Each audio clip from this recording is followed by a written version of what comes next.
तो जय हिंद, नमस्कार प्यारे साथियों। और कैसे हो आप सब लोग। उम्मीद करूंगा कि आप सब अच्छे होंगे, मस्त होंगे, जबरदस्त होंगे। तो प्यारे साथियों, लास्ट वीडियो में आपने देखा था कि रीट लेवल 1 जो है उसमें क्या घटा और क्या जुड़ा। और अब हम इस छोटे से वीडियो सेशन में अगर आप आ ही चुके हैं, आप थंबनेल देखकर, तो आप पूरा वीडियो देखकर जरूर जाना, जिसमें हम बात करेंगे आपके रीट लेवल 2 में आपका जो पाठ्यक्रम जो है उसमें थोड़ा सा क्या अमूलचूल परिवर्तन हुआ है, और वो भी सीईटी की तर्ज सी टेट की तर्ज पे हुआ है। तो ध्यान में रखना। तो आप सबको इंफॉर्मेशन मिल चुकी होगी कि हम जो सिलेबस जो परिवर्तन है, रीट पात्रता जो है वो आपकी जो परी, इसके बारे में बात करें। 2025 नया जो सिलेबस, क्या घटा क्या जुड़ा, उसकी संपूर्ण जानकारी आप सबके लिए यहाँ पे बताने वाला हूँ। तो सबसे पहले अगर हम बात यहाँ पे करें तो आपको एक बात याद रखनी है कि सर हम बात करते हैं, ठीक है, मनोविज्ञान। मनोविज्ञान में जब आप सी टेट का एग्जाम देने जाते हो, और अभी 14 और 15 दिसंबर को जो एग्जाम हो उसमें भी आप देखोगे तो एनईपी के जो है वो आपको क्वेश्चन मिल सकते हैं। ठीक है, मिलेंगे, मिल सकते क्या, मिलेंगे, क्योंकि उसमें तो आपकी एनईपी 2020 जो है वो आपकी लागू होती है। उसमें आपका एकमात्र टॉपिक जो रीट लेवल 1 में भी जुड़ा था और इसमें भी जुड़ा है, जिसमें आपका देखो एनईपी 2020 नेशनल एजुकेशन पॉलिसी, और आपके लिए दूसरा बिंदु, ये आपको मैंने पहले भी बताया था कि सर ये आपका करंट अफेयर वाला जो मामला वो आपका हो जाता है। देखो यहाँ पे लिखा हुआ है सर, राष्ट्रीय शिक्षा नीति एनईपी 2000। ये सभी के सभी जो है ना बिंदु, प्रारंभिक बाल्यावस्था में देखभाल, ठीक है, और शिक्षा। वैसे तो आप जब पढ़ते हो आपकी साइकोलॉजी में, जब आप किशोरावस्था पढ़ते हो, जिसमें आप बाल्यावस्था पढ़ते हो, जिसमें आप पूरी जो अवस्थाएं पढ़ते हो, उसमें आप ये चीजें पढ़ लेते हो। लेकिन अब ये जो आपकी एनईपी जो है ना, उनके आधार पर आपको आंकड़े प्रस्तुत यहाँ पे करने होंगे। ठीक है, तो आपको अच्छी तरीके से देख लेना होगा। और ये उसके बाद में उनकी शिक्षा, फिर बुनियादी साक्षरता, ठीक है, बेसिक जो आपकी एजुकेशन होता है, उसके दौरान आपकी बुनियादी साक्षरता और उसमें संख्या का ज्ञान जो है वो आपको देखना है। स्कूलों में पाठ्यक्रम और शिक्षण शास्त्र, स्कूलों में जो पाठ्यक्रम जो संचालित किया जाता है वो किस तरीके से किया जाना चाहिए या नहीं किया जाना है, और उसका जो शिक्षा शास्त्र है, जिसको हम पेडागोगी अपने कहते हैं, जिसको हम शिक्षण विधि जो कहते हैं, उनसे संबंधित जो डाटा है वो आपसे यहाँ पे मांगा गया है। ठीक है भैया। उसके बाद में जो शिक्षक की भूमिका जो रहती है, उस एनईपी 2020 के अनुसार शिक्षक की भूमिका क्या रहती है, पूरी की पूरी जानकारी आपके सामने। फिर उसके बाद में समता मूलक और समावेशी शिक्षा। समावेशी शिक्षा जो आपको पता है, शिक्षा में आपके क्या नवाचार होने चाहिए, ठीक है, किस किस तरीके से आप अपनी जो शिक्षा जो है उसमें आप उच्च स्तर तक उसको लेके जा सकते हो, उसको हम समावेशी शिक्षा के नाम से जानते हैं। और स्कूल शिक्षा के लिए मानक निर्धारण और प्रत्यामान। भाई स्कूल शिक्षा के लिए मानक होते हैं, वो मानक आपके कौन कौन से होते हैं। जैसे कि मान लो आप एनसीएफ 2005 पढ़ते हो, और उसके बाद में आप 2009 का जो आपका निःशुल्क बाल शिक्षा का अधिकार जो वो पढ़ते हो, उसमें जो धाराएं आप पढ़ते हो, ठीक है, आरटी आप पढ़ते हो, आरटी की जो आपकी 38 धाराएं होती है, वो जो आपके मानक होते हैं ना, उसी प्रकार से 2020 जो एनईपी है उनके जो मानक है वो आपके कौन से हैं। और उसके बाद में देखो, ये जो दूसरा जो बिंदु है वो आपका है राजस्थान की समसामयिक बाल कल्याणकारी योजनाएं और समसामयिक है। तो देखो भैया 2024 में ये सिलेबस जारी हुआ है और 2025 तक ये मामला जा रहा है। तो आप 2024 की सारी कल्याणकारी योजनाएं पूछ ले, आप ध्यान कर लेना। उसके बाद में जनवरी के अंदर और भी कोई अनाउंस होने वाली जो बाल कल्याणकारी योजना है वो देख लेना। फरवरी में तो आपका पेपर बन ही जाएगा, क्योंकि 17 फरवरी को आपका एग्जाम है। तो आप दिसंबर तक जितनी भी कल्याणकारी योजनाएं हैं, उन कल्याणकारी योजनाओं को आप अच्छी तरीके से देख लेना। ठीक है, कोशिश करेंगे कि हम कहीं ना कहीं से जुगाड़ करके वो कल्याणकारी योजनाएं आप तक पहुंचा दी जाए, उसकी बाद में देखेंगे। फिर एनईपी 2020 जो है उसकी भी कोशिश मैं करूंगा। पहले भी मैंने बताया, अगर मेरे से बन पड़ा तो आपकी एक चैप्टर यानी एक पूरी जो क्लास है घंटे 1.5 घंटे की, जिसमें एनईपी जो है पूरा उसका डिस्क्रिप्शन आपके सामने कर दिया जाए। ये सर साइको में देखो, पहले भी मैंने बताया था, साइको में यहाँ पे 2 3 4, तो कम से कम 2 क्वेश्चन और अधिकतम आपके 4 क्वेश्चन आपके यहाँ से आ सकते हैं, क्योंकि अब नया मैटर जुड़ा है इतना, तो कम से कम 4 प्रश्न आने की संभावना है। बाकी मैंने कह दिया भैया 2 भी आ सकते हैं, 3 भी आ सकते हैं, 4 भी आ सकते हैं। ठीक है, अब आ जाओ सर, ये तो हुआ आपका साइको में। अब आ जाओ सर, आपकी जो भाषा जो फर्स्ट है, उस भाषा फर्स्ट के बारे में अगर बात यहाँ पे करें, तो उसमें राजस्थानी भाषा और बोलियों का परिचय, जो आपका लेवल 1 में भी जुड़ा था और लेवल 2 में भी सेम है, डिटो है। तो इसका मतलब लैंग्वेज में भी कोई फर्क नहीं डाला गया यहाँ पे।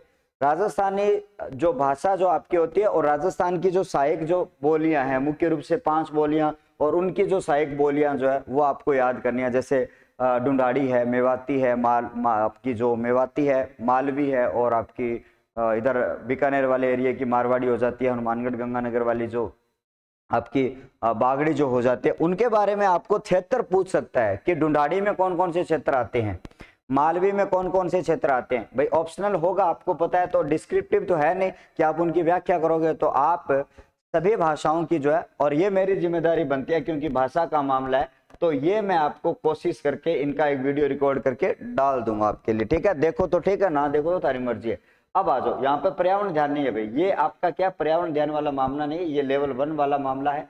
आगे चलते हैं। अब यहाँ पर अपने बात करते हैं सर कि भाषा जो 2 है, भाषा 2 मतलब कोई कोई व्यक्ति हिंदी भाषा को सेकंड भाषा को अपनाता है, तो उसके लिए क्या जोड़ा है भाई साहब, राजस्थानी साहित्य है और उनके साहित्यकार। वैसे देखा जाए तो ये आपका जो जीके वाला जो पार्ट होता है उसमें साहित्य और साहित्यकार जो है, जैसे कन्हैया लाल सेठिया को सबसे ज्यादा पूछा जाता है। ठीक है, विजयदान देथा वगैरह हो गए, ये 2-3 ऐसे राजस्थान के लेखक हैं जिनको ज्यादा पूछा जाता है। तो अब इन 2 लेखकों की बात हमें नहीं करनी है, इनके अलावा और आपके राजस्थान के कौन से साहित्यकार है, वो भी राजस्थानी साहित्य के स्पेशल। ठीक है, यहाँ पे लिखा है अगलों ने कि राजस्थानी साहित्य और उनके जो साहित्यकार है। तो देखो एक प्रश्न बनने की यहाँ पे संभावना है, पूरी संभावना है।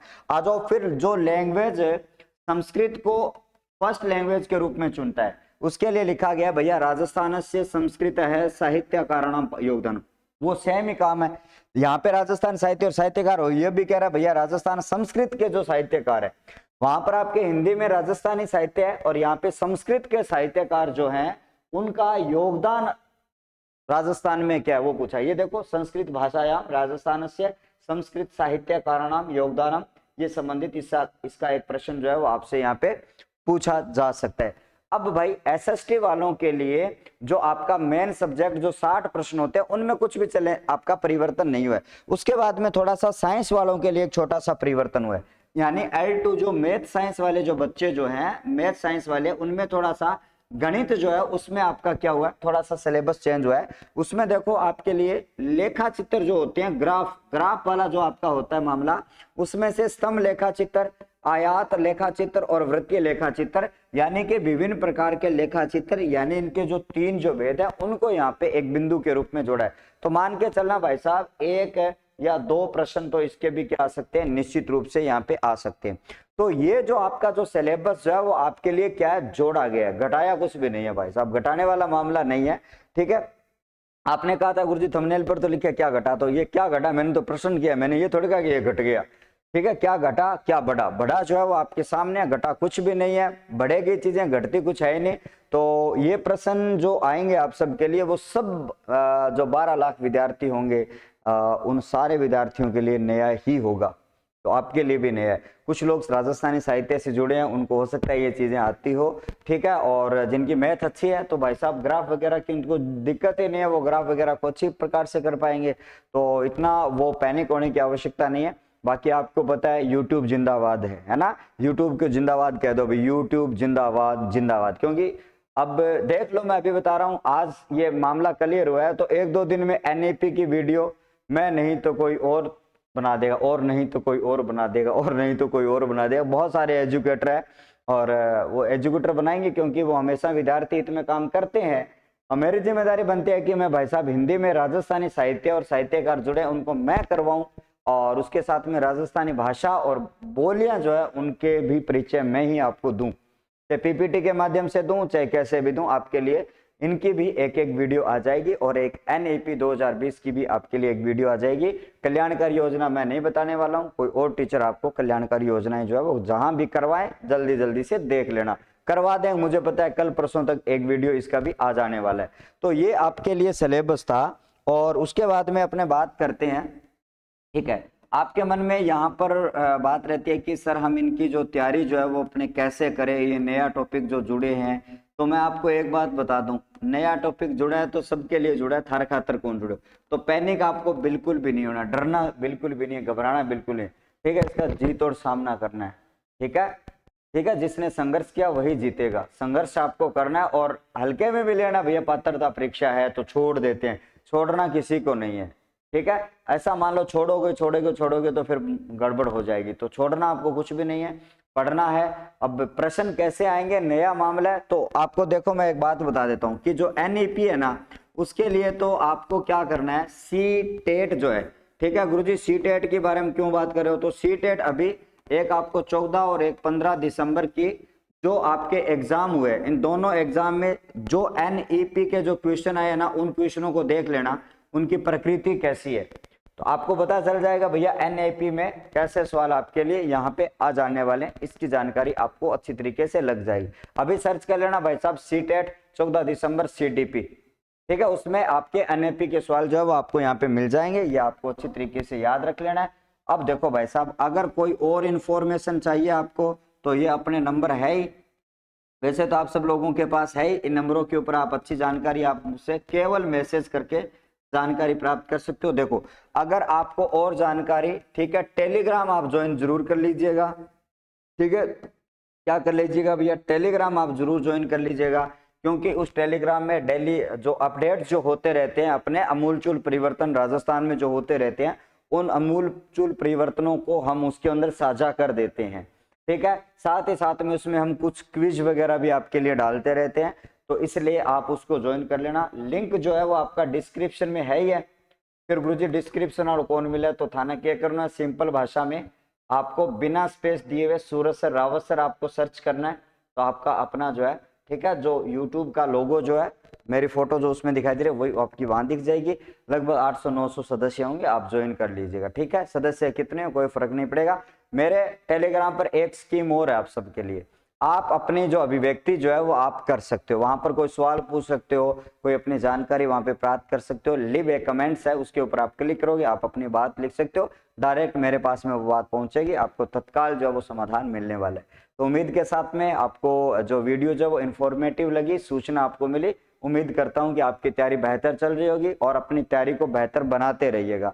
शिक्षण विधि कंप्लीट मैं आपको करवाने वाला हूं, दिसंबर के लास्ट तक कंप्लीट करवा दूंगा। MCQs आपके बराबर से चल रहे हैं। हिंदी की शिक्षा आपकी जो ग्रामर जो वो कंप्लीट है, हिंदी के MCQs भी आपके बराबर चल रहे हैं। तो ये जो जिम्मेदारी है वो मेरे ऊपर है, तो ये जिम्मेदारी मैं लेकर आपके लिए लगातार काम करता रहता हूँ। तो आप पढ़ते रहिएगा, मस्त रहिएगा। Good luck, take care, bye bye.